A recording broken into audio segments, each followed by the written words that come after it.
Friends ఇదిగోండి ఇప్పుడు chicken KFC చేయబోతున్నాను.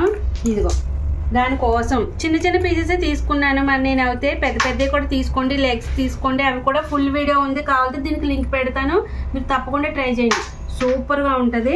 ఇప్పుడు ఇది ఎలా మ్యారినేట్ చేస్తున్నాను అనేది ఇందులో చూపిస్తున్నాను. చూడండి, చికెన్ తీసుకున్నాను కదా, మెత్తటివన్నీ ఇలా శుభ్రంగా కడిగేసుకున్నాను.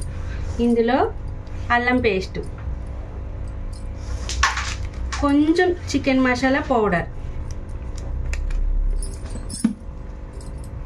జీరా పౌడర్,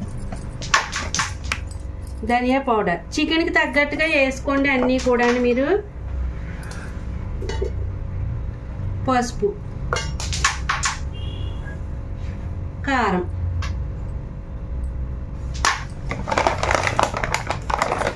తగినంత సాల్ట్ వేసుకోవాలి. ఇందులో గమ్ముని కరగదు కదా, పట్టాలంటే సాల్టే వేసుకోవాలి. ఒక స్పూను అంటే ఒక గుంటగరిటి, చిన్న గుంటగరిటి తీసుకున్నా, అదిగో దాన్ని వేసుకున్నాను. పెరుగు అయితే సరేనా, అంటే 2 స్పూన్ల దాకా వేసుకోండి, 2-3 స్పూన్ల దాకా. మొత్తం ఇలాగా మంచిగా చికెన్కి బాగా పట్టేటట్టు కలిపేసుకోవాలి.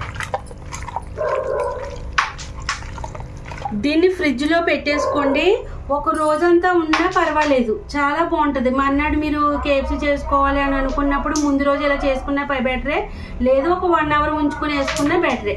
కానీ ఒక రోజంతా ఉంచితే కనుక మొత్తం మసాలా పట్టి జ్యూసీ కింద చాలా బాగా వస్తుంది KFC అన్నది. సరేనా?